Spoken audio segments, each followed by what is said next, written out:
اب محمد تو جا رہے ہیں صلی اللہ علیہ وسلم، یہ پروسیس آگے کون جاری رکھے گا؟ نبی تو کوئی آنا نہیں۔ لہذا حضور نے کہا خطبہ حجۃ الوداع میں، قد ترکت فیکم ما ان تمسکتم بہ او اعتصمتم بہ لن تضلوا ابدا کتاب اللہ، میں چھوڑ کر جا رہا ہوں، یہ محمد کے قائم مقام ہے، یہ قرآن، یہ عصائے موسیٰ سے 100 گنا بڑا معجزہ ہے۔ عصائے موسیٰ صرف موسیٰ کے ہاتھ میں تھا تو معجزہ تھا، بعد میں تو وہ لٹھیا کی لٹھیا ہے، اور کیا ہے، پڑا ہوگا کسی ٹرنک کے اندر، شاید ہو اب بھی، جیسے کہ کہتے ہیں یہودی ہے لاٹھی ہے، اب وہ سانپ تو نہیں بنے گا کسی کے لیے۔ یہ معجزہ ہے جو ہر ایک کے ہاتھ میں آ سکتا ہے، بشرطے کہ اس کا حق پہچانے، اس کا حق ادا کرے، اس کی قدر و قیمت کو جانے۔ افبہذا الحدیث انتم مدہنون وتجعلون رزقکم انکم تکذبون، اس کے ساتھ تمہارا یہ معاملہ ہے، یہ مداہنت ہے۔ دنیا بھر کی زبانیں سیکھ لو، دنیا بھر کے علوم سیکھ لو، اتنی عربی نہیں کہ قرآن مجید کو براہ راست سمجھ سکو، اور اگر یہ قرآن تمہیں پوزیس کر لے گا تو خدا کی قسم کھا کر کہتا ہوں کہ کسی اور کام میں دل نہیں لگے گا آپ کا۔ یہ کیا کام ہے؟ گھس گھس گھس گھس گھس کر کے تنخواہ ہو گئی 30,000 40,000 50,000 تنخواہ لے کے آ گئے، بس یہی ہے۔ Were you created for that؟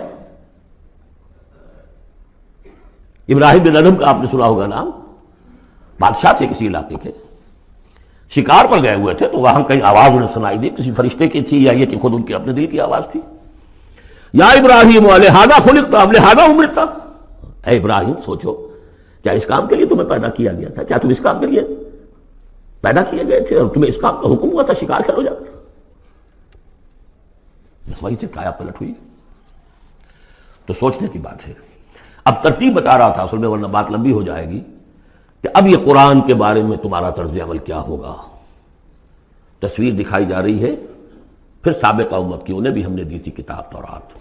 مثل الذین حملوا التوراۃ ثم لم يحملوها كمثل الحمار يحمل اسفارا، مثال ان لوگوں کی جو حامل تورات بنائے گئے پھر وہ اس کے حامل ثابت نہ ہوئے۔ اور حمل میں خاص ایک بات ہے، حمال کسے کہتے ہیں؟ بوجھ اٹھا کر ایک جگہ سے دوسری جگہ لے کر جانا، حمال اسے کہتے ہیں۔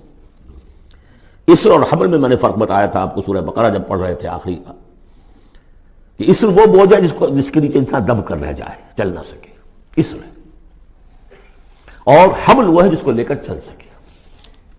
اب عورت کا بھی حمل ہوتا ہے، وہ لے کر چلتی ہے، بہرحال جب ایڈوانس پریگننسی ہوتی ہے دکھ تو ہے، تکلیف ہے، واہن علی واہن تو ہے، چل سکتی ہے، اس لیے حمال ہے، وہ لے کے جا رہا ہے۔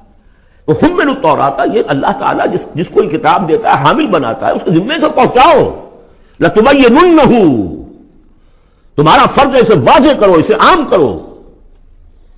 یا اہل القرآن، حضور نے فرمایا ہے قرآن والوں، لا تتوسط، ایک ذہنی سہارا ہمارے پاس اللہ کی کتاب ہے، 40 من سونا ہم نے لگا دیا ہے اس قرآن کو تاروں سے لکھنے پر، معلوم ہے آپ کو، رکھا ہوا ہے ہمارے ہاں، ایوبی دور کی یادگار۔ بہرحال قرآن مجید کے حامل بنائے گئے تھے اس لیے کہ اوروں تک پہنچاؤ۔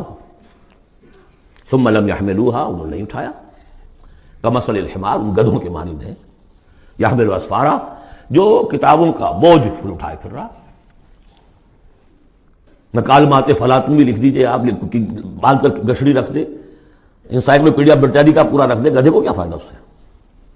مثل القوم الذین کذبوا بآیات اللہ، مثال اس قوم کی جس نے اللہ کی آیات کو جھٹلایا، بے حساب، بہت بری ہے۔